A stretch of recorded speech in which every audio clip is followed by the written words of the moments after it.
There are really only 3 reasons that people gain weight. So you have calories, carbs, and you have a slower metabolism. The third one is the most complicated, but also has some very clear steps to fix it. So I'm gonna walk you through that, and then I'll end the video with a 6-step belly fat reset. Most people are aware that if you eat too many calories, you will gain weight. And while that's overly simplified, to an extent that is true. If your body fat is going up over time, there has to be an energy surplus somewhere. The problem is the way we actually measure calories is with an incinerator. So not all calories are created equal, and that matters. Let's go through a quick example. Let's say you looked at 2,000 calories worth of broccoli, which is loaded with fiber and trace nutrients, and then 2,000 calories from alcohol. If you were to put both in an incinerator, you'd get the 2,000 calories, so it would treat them as equal. But the reality is, with all the fiber and the nutrients in broccoli, you're not going to absorb all 2,000 of those calories, and even the ones you do are going to be used differently than the empty calories from alcohol. I've had dozens of clients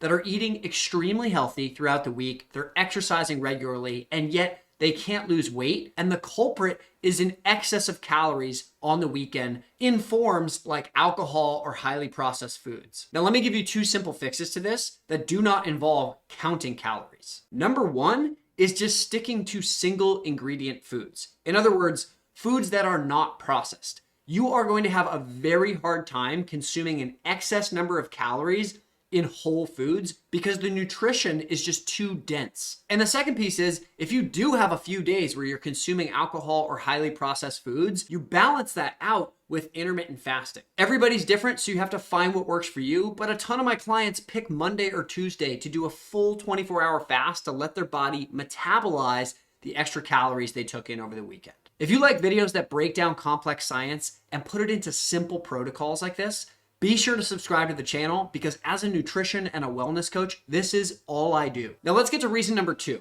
carbs. And specifically, we're talking about refined carbohydrates. Now this leads to a problem that I see tons of clients getting caught in, which I refer to as the fast fuel loop. I want to be very clear. I am not anti-carb, and this is not an anti-carb video. Carbs aren't inherently bad, but there are a few things you need to understand about them. When you look at the 3 macronutrients, protein, fat, and carbohydrates, carbs are the only macro that is purely a fuel source. So generally speaking, whether it's simple carbs or complex carbs, the amount of carbs you're absorbing throughout the week needs to roughly match the amount that you're burning energy-wise if you want to maintain a healthy, stable weight. The minute you get the excess calories or carbs, that's when your weight starts to go up as well. Now, real quick, carb quality, dose, timing, and context all matter. Up until a couple hundred years ago, when we invented ultra-processed foods, things like cereal, pastries, bagels, pizza, we didn't have access to rapidly absorbable carbohydrates, at least not around the clock. The only way we would have consumed rapidly digestible carbohydrates were in foods like certain fruits or honey, and even those come with other compounds that help limit the downside. When you are regularly consuming simple, refined carbohydrates, you get stuck in this fast fuel loop. Let's walk through a quick example. You get home from work and you decide you're gonna have a little handful of crackers or chips or pretzels. Not a big deal, right? The problem is your body absorbs those carbs, which are only energy, very quickly. So blood sugar rises rapidly, and then your insulin has to spike to bring that blood sugar back down. The problem is, once your blood sugar drops that quickly, you're on this roller coaster, the fast fuel loop, that leads to hunger cravings again. Your energy dips, your cravings go up, and the next thing you know, you're looking for another hit of that fast fuel. And the sad reality is, we've now had decades of food scientists altering the levels of carbohydrates and fats and salts and sugars in these foods to make them hyper palatable and addictive. They literally light up your brain like you took a hit of cocaine or heroin. And I'm not here to be a doomer. I'm just pointing this out so that you can be a more informed consumer. Now, before we get to reason number 3, here's a very simple fix for this. First, don't eat carbs without fiber. When you consume fiber, it forms a mesh in your stomach that slows the digestion of carbohydrates. This is one of the simplest rules for being able to consume carbs and still lose weight. In fact, I always tell my clients there's really 4 macros, and they're protein, fat, fiber, and fermented foods. The second thing I would do is adjust your carbohydrate intake based on your activity level. As we've covered, carbs are pure energy. So if you're not moving that much, your best bet is to do some form of carbohydrate cycling or just limit your carbs every single day. If you're regularly walking, you're going to the gym, or you're doing some strength training at home, you're moving throughout the day, your body can tolerate significantly more carbs than somebody that's sedentary. And that's especially true if you're stressed out or sleeping poorly, or you already have issues with blood sugar management. Last but not least, consume your carbs around activity. See, when you move, your muscles become activated and they want to eat up carbohydrates. In other words, they pull blood sugar from your system without needing insulin.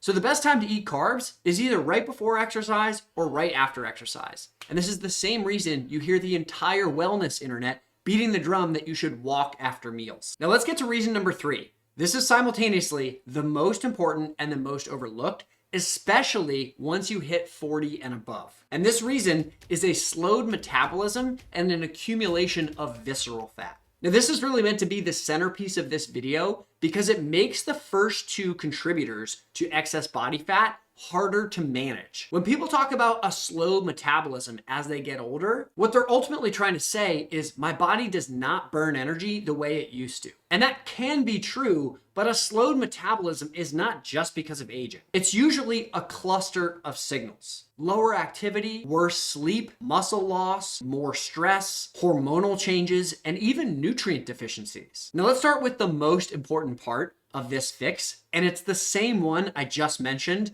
for excess carbohydrates: building muscle. When most people think about muscle, they think about looking good. But muscle truly is a longevity organ. It helps you store and process glucose. It protects your insulin sensitivity. It increases your energy production. It protects your joints. And it sends anti-inflammatory signals all throughout your body. And it even protects your brain. Simply put, muscle is probably the single biggest lever that you can pull for a healthy metabolism. And if you have more muscle, you can tolerate more calories and more carbohydrates. Without muscle, you lose one of your body's best assets for managing these energy inputs. But I'll frequently have clients that come to me that are trying to lose belly fat, that are doing crunches and planks. They're trying to activate their ab muscles to burn belly fat. It doesn't really work like that. The better answer is to train big muscles, the ones that play a huge role in your entire metabolic system. And these involve some of the big 5 movements: squats, hinges, pushes, pulls, carries. You might assume that strength training burns less calories than cardio, and therefore you should prioritize cardio for weight loss. But the truth is, strength training builds your muscle, which then burns more calories and stores more carbohydrates at rest. Now let's talk about something critical: visceral belly fat. I did an entire interview with one of the world's leading experts, Dr. Sean O'Mara, on visceral belly fat. So if you want to listen to that, you can check that out here.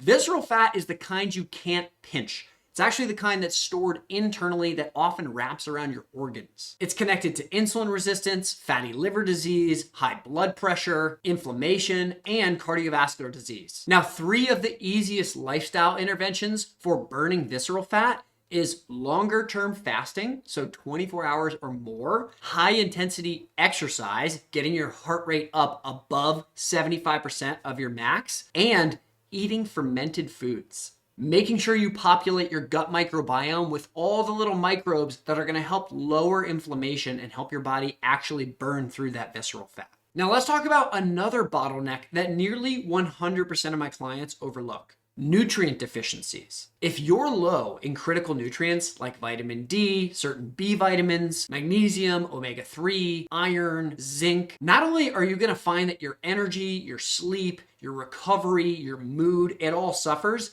you're going to have a harder time metabolizing body fat. You can think of nutrient deficiencies like metabolic bottlenecks. Your body is one giant biochemical factory. And in order for some of these biochemical equations to go through their process, they need certain nutrients as cofactors. And because everybody is different and might have different deficiencies, this is one of the main things I help my clients with. If I had to give you one recommendation here, eat nutrient-dense foods. That way, at least you have your bases covered, and the chances are you're gonna give your body enough of those workers. Now let's go through the 6-step belly fat reset. And I'm gonna go through this rapid fire because this video has already gotten longer than I intended. Step 1 is to activate your muscle. And if you are watching this and you're over 40, this is a non-negotiable. You need some form of progressive strength training, whether it's free weights, body weights, bands, barbells, whatever it is, you should be trying to do it at least 2 to 3 days per week. If you don't know where to get started here, I do have another video on 7 bodyweight exercises that you can do at home. That may be a helpful starting point. Step number 2 is to target 25 to 30 grams of complete protein at each meal. Most people need somewhere between 0.6 and 1 grams per pound of their target body weight, and that demand goes up as you're strength training and as you get older and absorb less protein. Step number 3 is to get 8 hours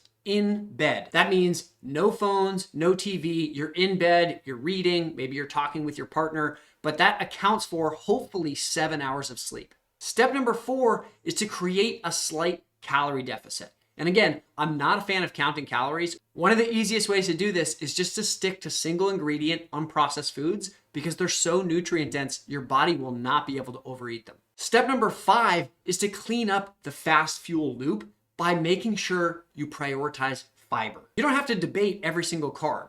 Your best bet is actually just to reframe carbohydrates in your mind to fiber. Start with the obvious stuff. Sugary drinks, including sports drinks, soda, fruit juice, then things like cereal and crackers, and even the healthy granola bars, which can be very misleading because food manufacturers will add fiber to them, but it's not a complete fiber. Step number 6 is the most important one here. It's the first chapter in my book. It's a lesson I walk through with every single client, and it's to start thinking like a scientist. You are unique, so the inputs that get you to the outputs with your health that you want are going to require a unique approach. Whether that's the timing of your carbohydrates, the nutrient deficiencies, the types of exercise that you're prioritizing, you have to do what works for you that doesn't just get you to your goal, but allows you to stay there because it's sustainable. As you build up awareness and track feedback and inputs and outputs, you start to connect the dots between cause and effect in your life.